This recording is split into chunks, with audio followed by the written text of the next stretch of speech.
আমরা বলেছি যে আমরা প্রতিশোধ নেব না।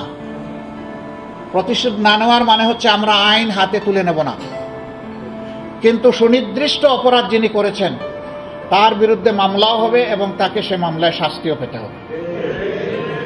এটি ছিল সুস্পষ্ট গণহত্যা, যাদের মাথায় উঠে যে কোনো মূল্যে গদি আমার টিকিয়ে রাখতে হবে, মানুষ যা মারা যাক কোনো অসুবিধা নেই। এই জন্য আপনারা সাক্ষী, শুধু স্থলভাগেই এই গুলি চালানো হয়নি, আকাশ থেকেও গুলি চালিয়ে মানুষকে হত্যা করা হয়েছে। এগুলা ছিল দুঃখজনক। এই দৃশ্য একটা স্বাধীন দেশের নাগরিক দেখতে হবে, এর জন্য আমরা মানসিকভাবে প্রস্তুত ছিলাম না। আবার বিভিন্ন সময় ইন্টারনেট সেবা টোটালি বন্ধ করে দেয়, সেখানে যাদেরকে হত্যা করা হয়েছে তাদের লাশ গুম করা হয়েছে। সর্বশেষ আপনারা দেখেছেন আশুলিয়ার ঘটনা, সেখানে ট্রাকের উপরে লাশের স্তূপ, তারপরে ধরিয়ে দেওয়া হয়েছে আগুন। আমরা কোন সভ্যতায় বসবাস করছি?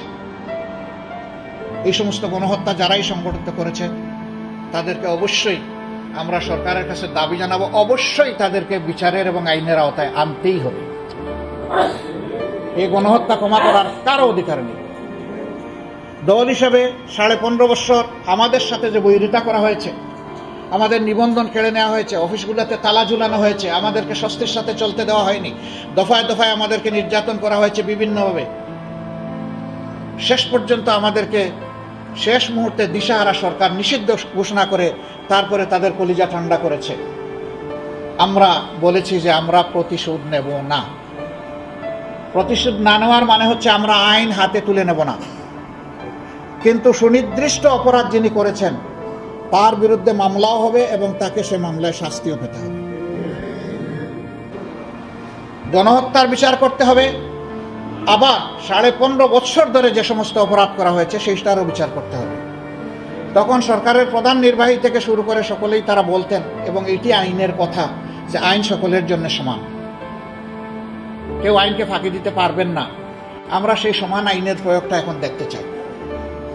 তবে এটা ঠিক, এই আইনের আশ্রয় নেওয়ার নামে একজন নিরপরাধ মানুষও যাতে হ্যারাসমেন্টের শিকার না হয় সেটাও আমাদেরকে খেয়াল রাখতে হবে।